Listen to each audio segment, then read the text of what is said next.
de. Ölsün bunu diye. De kalsın. Biz ölümüz, millet ölmüşsün. Meksidimiz bizimle 3-5 gün uzun yaşayacağımız millet saklap kılış. Uygur milleti ile ebed saklap kılış. Uygur milleti, ahlakı bilen, örf adeti bilen, çiray şekli bilen, şu Uygurlar kanı bilen. Ben ihtiyarım yoktur Mekke, bizden kararlıkan ki, iyide mihman buluvatımız, yetmek geldik. Ramazan'da bir ay bizden kararlıkan, Gırmaniye'ye bağlan, köz apresiyyası için.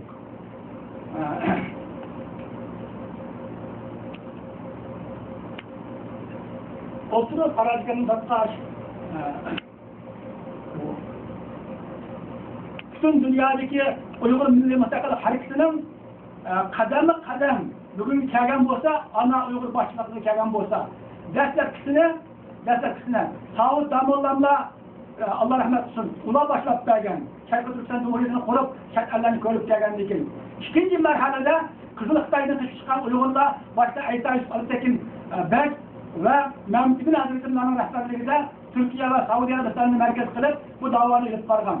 Aytaş Efendi'nin ahir günlerde bu rehberlik Hüseyin Karadikan'ın kolu öttü. Hüseyin Karadikan'ın hem de kapsülüşü Şarkı Türkistan sürgün hükümeti Mankarasın.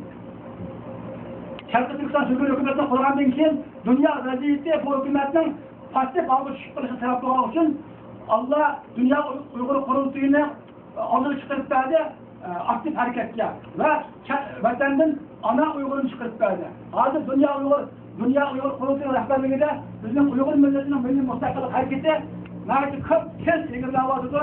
Allah ana Uygur'un ömrünü uzun tutsun. Bizden Karadikan okşaş rehberlerimizin, milletçilerimizin ömrünü uzun tutsun. Tekrar yaxşı hareket tutsun ki Xitay'a karşı Uygur milletinin milli müstakillik hareketlerine. Xitay'ın işi rahatsız olsun. Xitay rahatsız olsun.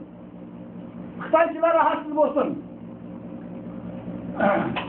Herkesini vatanın beş yıl komünistler çapını girip çıkanlarını terk kılıp, aldığımızı silip, gizek kılıp, akıdın malmaydı. Biz bu okşaş anti-komünist, milletçi Uygur ziyalilere, Uygur rehberlere, Uygur milletçilere bu davanı başlatmamız, milletimiz bunun akıdmanıdır. Uygur milletinin milli müstakillik davasının istikbali, müstakbalinin gizek söylem bulundu. Komünistler hemen!